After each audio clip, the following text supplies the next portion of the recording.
Estamos en el programa sobre libros de la Universidad de la Frontera y hoy vamos a hablar sobre el deporte y su relación con la literatura. El deporte, esa actividad fascinante que desarrollamos los seres humanos y que se define por la academia como, el diccionario de la academia, actividad física ejercida como juego o competición, cuya práctica supone entrenamiento y sujeción a normas. Es muy interesante porque supone entrenamiento, eso es re importante. El deporte solamente acarrea cosas buenas para la gente.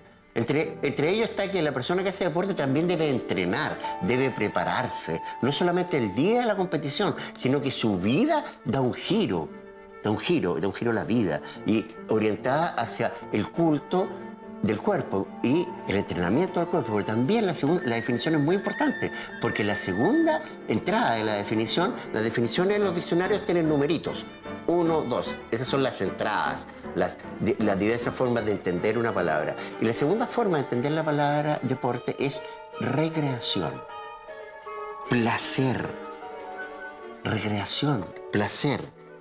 pasatiempo. El deporte solamente acarrea cuestiones positivas para nosotros. Yo soy deportista, jugué hockey durante muchos años en el Country Club de Concepción. Y hasta el día de hoy tengo a mis amigos, durante 15 o 20 años practiqué este deporte, entrenamos, conocí otros países, conocí mucha gente, participé en campeonatos, solamente acarreó cosas buenas para mi vida. ¿Cuándo partió esto?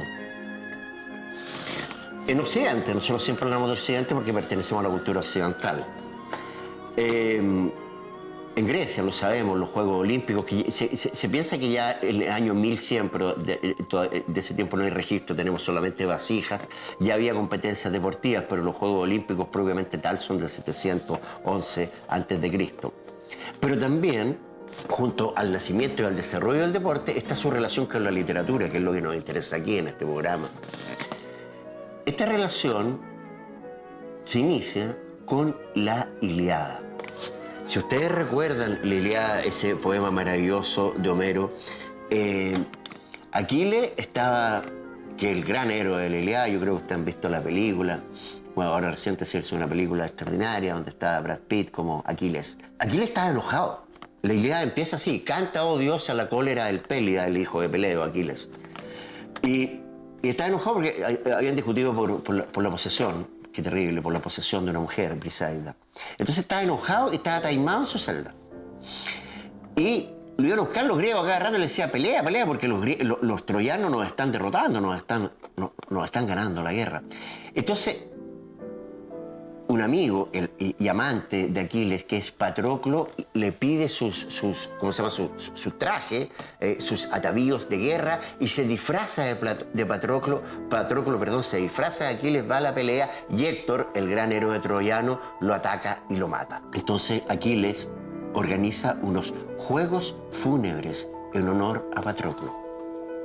Primera relación entre la literatura y el deporte en la Ilíada. Manda a sacar de sus tiendas espléndidos trofeos para los vencedores, trípodes de oro, robustos bueyes, declara la polvareda que levantan los carros en la carrera, se escribe, Homero escribe eso, los gritos de los cocheros, el chasquido de los látigos sobre los caballos, sus espaldas crujían, estrechadas fuertemente por los vigorosos brazos, copioso sudor le brotaba de todo el cuerpo a los luchadores. Todos los aqueos aplaudían los esfuerzos que hacía Odiseo por alcanzar la victoria y le animaban con voces. Odiseo, que en una carrera.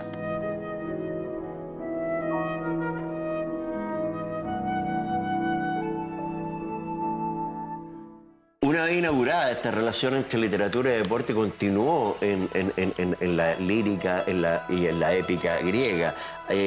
Así Píndaro de Tebas, en el siglo V a.C., cantó la gloria de los atletas que participaban en estos Juegos Olímpicos, esta competencia maravillosa que sigue hasta el día de hoy, suspendida durante muchos años. De eso vamos a hablar más adelante. Estos Juegos Olímpicos que eran panhelénicos significaba que eran para toda la Hélade, toda Grecia, porque Grecia era una ciudad de estados, que se guardan en el colegio, ustedes aprendieron que eran las polis, y esas polis vivían en guerra pero se lo pasaban peleando. No se le quitaba a los peleadores a Occidente, todavía hay guerra en todas partes. Entonces, vivían en guerra, pero para los Juegos Olímpicos, que eran cada cuatro años, se suspendían las guerras. Se suspendían las guerras en Grecia, y era la denominada paz olímpica. Y en los Juegos en el siglo V, como les dije, ya en el 711 a.C., en el siglo V a.C., ya Píndaro de Tebas, una de las polis, una de las ciudades que configuraban a la Hélade, a Grecia entera, cantó a los deportistas. Llegué cual mensajero proclamando tras 20 victorias esta otra gloria que, Alcímadas, has ofrecido a tu estirpe. Por toda Grecia hallarás, si la buscas, más victorias que las que puede tu vista abarcar. Esto es súper interesante, que no solamente destaca sus cualidades físicas, deportivas, sino que también la psicología del vencedor. Sentir el éxito es el primero de los premios y escuchar las alabanzas es el segundo. El hombre que consigue ambos recibe la más alta corona. Sentir el éxito, sentir el triunfo, sentir que uno está ganando. Esta cuestión psicológica que destaca el poeta tebano, la recoge muchos años después en La vida es sueño, esa obra dramática preciosa de Calderón de la Barca, en que dice que serás un día triunfador en la justa. ¿Qué es una justa? Una competencia. Sino un sueño, una sombra que es el hombre, pero si llega la gloria, que es el regalo de los dioses, surge una luz brillante y amable de la existencia entre los mortales. Como les decía, durante toda Grecia se desarrolló el deporte de una manera excepcional. No solamente estaban los Juegos Olímpicos, estaban los Juegos Píticos en honor a Apolo, los Juegos Nemeicos en Nemea, en honor a una hazaña realizada por Heracles, un héroe bastante dudoso, de eso vamos a hablar alguna vez. Las modalidades, los deportes, los describe un extraordinario dramaturgo griego, que es Aristófanes, que dice que en los Juegos Olímpicos las modalidades eran el pentatlón, carreras, boxeo, carreras de carros, equitación y pancracio, que era una mezcla de boxeo y lucha. Esto es extraordinario. Prácticamente los mismos deportes que teníamos hoy día.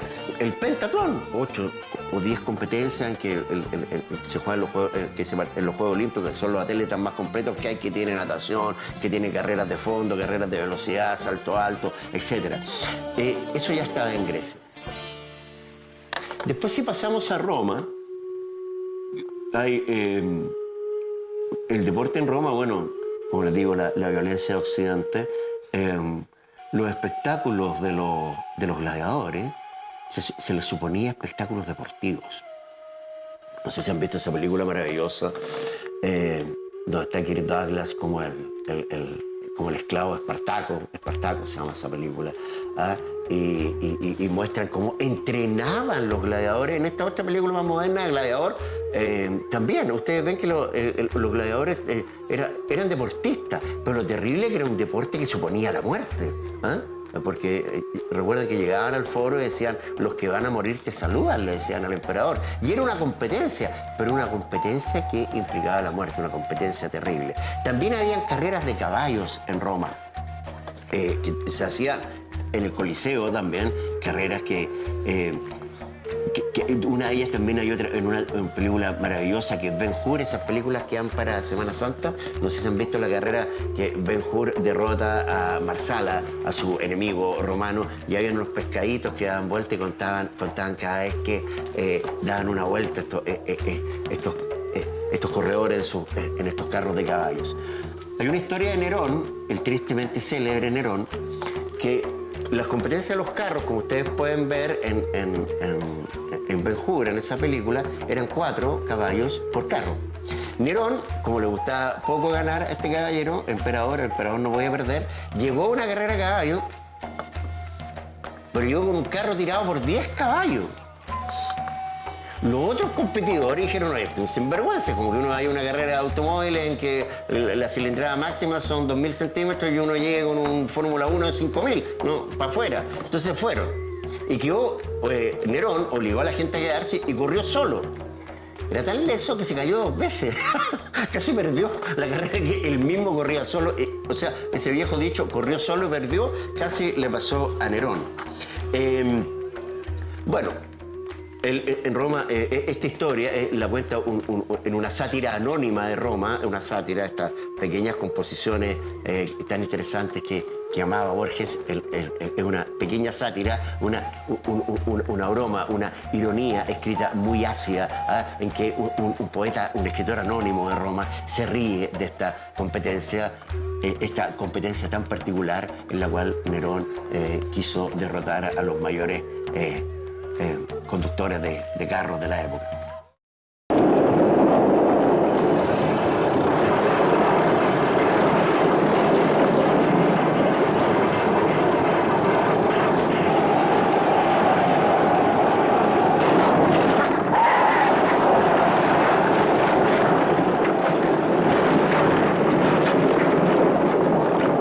En la Edad Media, como todo lo que ocurrió en Occidente, como que se apagó Occidente, aunque no se apagó, sino que simplemente se diseminó el poder y pasaron de los grandes reinos, de los grandes imperios, los pequeños estados, los feudos, y ahí no había mucho tiempo para dedicarse a competencias deportivas.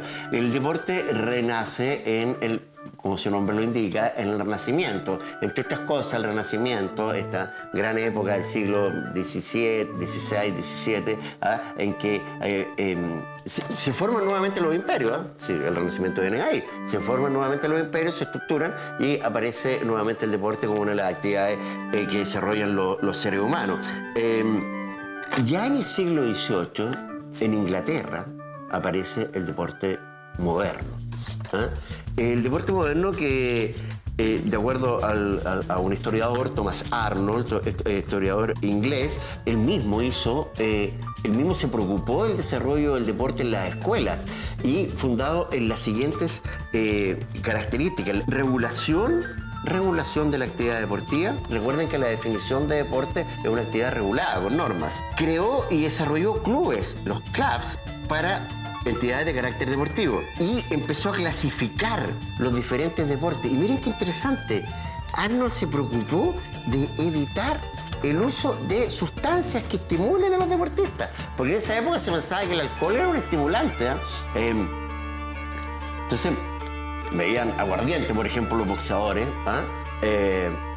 para estimularse, se supone.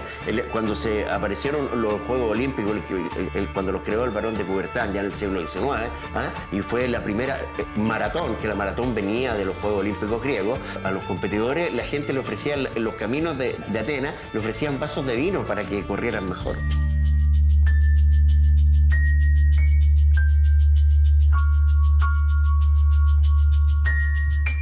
Estábamos hablando del siglo XVIII, y en el siglo XIX, como ya le he dicho, repito, el Barón de Pierre de Coubertin recrea los Juegos Olímpicos a fines del siglo XIX, ya en el siglo XX, y a fines del siglo XIX hay algo muy importante: aparece el deporte femenino también. Las mujeres en 1900 ya participaron en los Juegos Olímpicos, y hacia 1920 aparecen diversos clubes de mujeres. En España, por ejemplo, ya en 1890 había clubes femeninos de natación, y en 1895 se creó el primer club femenino de ciclismo. Es decir, la integración de todos nosotros los que componemos la humanidad en las prácticas deportivas. ¿Y qué pasa con la literatura aquí?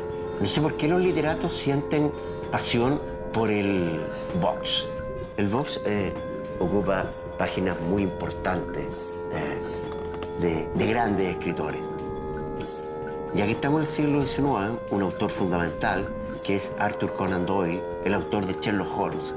Y no fundamental por Sherlock Holmes, Arthur Conan Doyle es un tremendo escritor. Algún día voy a tratar de mostrar la influencia de Conan Doyle en Borges. Bueno, Borges tiene muchos cuentos. De hecho, le gustaba a Conan Doyle. Perdón, a Conan Doyle no le gustaba Sherlock Holmes. De hecho, lo mató y lo tuvo que resucitar por presión del público. En la época, que eran todos admiradores de Sherlock Holmes. Esa cuestión de Sherlock Holmes es una locura. Le mandaban cartas pidiendo que tenía que resucitar a Sherlock Holmes. Bueno, porque tenía muchas otras creaciones literarias. Y entre ellos están sus cuentos del deporte. Y entre esos cuentos del deporte hay uno extraordinario que se llama El amo de Croxley, que es sobre un boxeador. Un joven estudiante de medicina, trabajaba con un doctor que le pagaba muy poco y él era deportista, jugaba cricket y los mineros del lugar, en Croxley, lo invitan a luchar contra el gran boxeador del lugar, ¿ah? Y se enfrentan y una pelea muy bien narrada, extraordinaria. El amo de Croxley era un gran boxeador, por eso le decían el amo de Croxley, y este joven logra derrotarlo. Y ahí le daban aguardiente, ¿eh? Le daban aguardiente entre, lo que conversábamos hace un rato, le daban aguardiente entre round y round. En los descansos de los rounds le daban aguardiente hasta que al final él simula estar ebrio para que el amo baje la guardia y logra conectar un golpe en la punta de su azulada nariz. Perdón, mandíbula, porque tiene la mandíbula con rayitas así de venitas. ¿Ah? ¿Y cómo sabe que esa es la parte débil? Porque va el día anterior, en el cuento, va la mujer del amo de Croxley, que el amo era más o menos casquivano, entonces tenía un amante y la esposa estaba enojada con él por la amante, y le dice, pégale un golpe en la barbilla. Y así logra derrotar a este gran boxeador. Ahora, ¿qué es lo bello de este cuento? Que en una parte, y esto es lo lindo del deporte, estaban este joven resistiendo los enormes golpes de su rival y dice que hasta los mineros de Croxley, es decir, los partidarios del amo, aplaudían al joven porque verlo resistiendo de esa manera a esos enormes golpes era lo más grande que habían visto aquellos mineros en su vida. ¿Ah? Y esa es la relación, eso es lo bello que tiene el deporte, ¿ah? La resistencia, el compromiso, ¿ah? Que, como les digo, sigue, y quizás por eso sigue siendo narrado en otros textos que trabajan con el box, ¿ah? Que quizás eso es lo que atrae a tanto escritor que ha visitado el cuadrilátero. Hay un cuento, hay una novela chilena, El Púgil y San Pancracio, de los años 50, ¿ah? Y recuerden que Pancracio era el nombre del boxeo de lucha en Grecia, ¿ah? en que se cuenta la historia de un boxeador de provincia que llega a Santiago y a un campeonato nacional. Antes había grandes campeonatos nacionales. Campeonatos nacionales de boxeo que también destaca nuestro gran poeta Jorge Teillier, ¿ah? Un gran amante del deporte, pero Teillier es súper raro, ¿eh? Siempre no hablaba de los deportes del presente, hablaba de los campeonatos de box del año 40, de la vez que Arturo Godoy en las peleas míticas boxeó contra el campeón Joe Louis en Estados Unidos. ¿Ah? Como siempre, su mirada está hacia el pasado. Más adelante, en la literatura norteamericana, también tenemos a Hemingway, que también habla del box. Bukowski, que tiene un cuento de boxeo extraordinario, ¿ah? En que su alter ego, que es Chinansky, boxea contra precisamente Hemingway. Miren qué extraordinario. Esto haría las delicias de los críticos que hablan de la angustia y las influencias, que siempre el joven escritor se levanta contra sus mayores, ¿ah? Escriben contra los mayores para tratar de lograr un espacio en la literatura, esa lucha que hay entre los escritores, entre los textos. Entonces Bukowski esa lucha la hace real, y en este cuento Bukowski llega y se enfrenta en un cuadrilátero a Ernest Hemingway, el enorme escritor norteamericano, ¿ah? Entonces y Bukowski le gana la pelea, ¿ah? Lo noquea. Y junto con noquearlo viene el éxito y la fama, que es lo que le sucede a los deportistas, ¿ah? Llega una actriz de cine, lo invita a su casa, y así termina con Hank fumando un habano en una piscina, una casa preciosa en las montañas de Los Ángeles, de Bel Air, que es donde viven los grandes artistas, los grandes escritores famosos en Estados Unidos.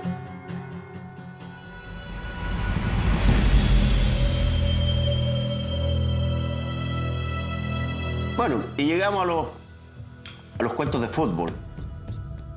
Bueno, a mí me encanta el fútbol. Hay uno en Latinoamérica, estaba Fontana Rosa, un autor extraordinario.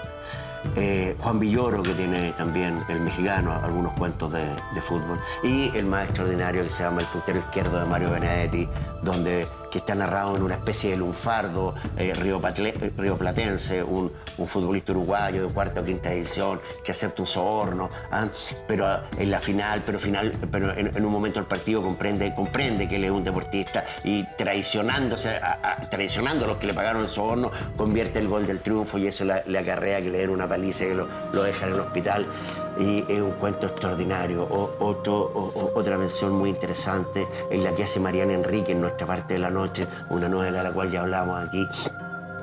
Novela terrible, de terror, pero tiene una parte muy luminosa, que es el momento en que los argentinos ganan el Campeonato Mundial de 1986 y está muy bien narrado. Dice, Maradona hizo un pase increíble, dice, Diego hizo un pase increíble y Burruchaga la clavó en el fondo y ahí todos saltamos y comprendimos que éramos campeones y nos vestimos de celeste y blanco y terminamos botados en el parque mirando el cielo en la noche después de tanto comer asados y tomar vino y celebrar el Mundial. Algo que acaba de pasar también cuando vimos a los argentinos felices con esta final extraordinaria en que el pase no fue de Maradona, sino que fue de Messi.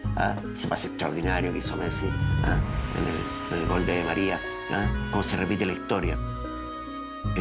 Extraordinario ese cuento de Benedetti. Que leer. Mucho. El corredor de fondo de Patricia Nell, que narra los amores entre un entrenador y un atleta. Bueno, Puntero izquierdo, 19 de diciembre, Fontana Rosa. El silbido de Juan Villoro. El púgil y San Pancracio, esa novela chilena de box. El cuento de Bukowski que le acabo de citar, donde boxea con Hemingway. Yo creo que con estos textos ustedes ya se pueden acercar a esa cuestión maravillosa que es la relación entre el deporte y la literatura, que también está acá. Leamos La Araucana.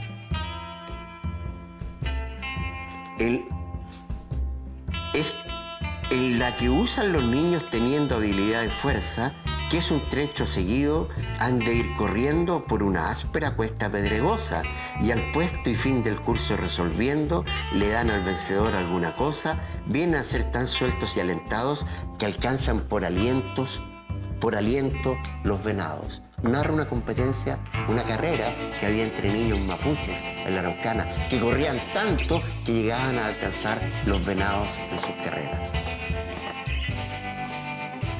Bueno, de eso les queríamos hablar hoy día en el programa sobre libros de la Universidad de la Frontera. Gracias.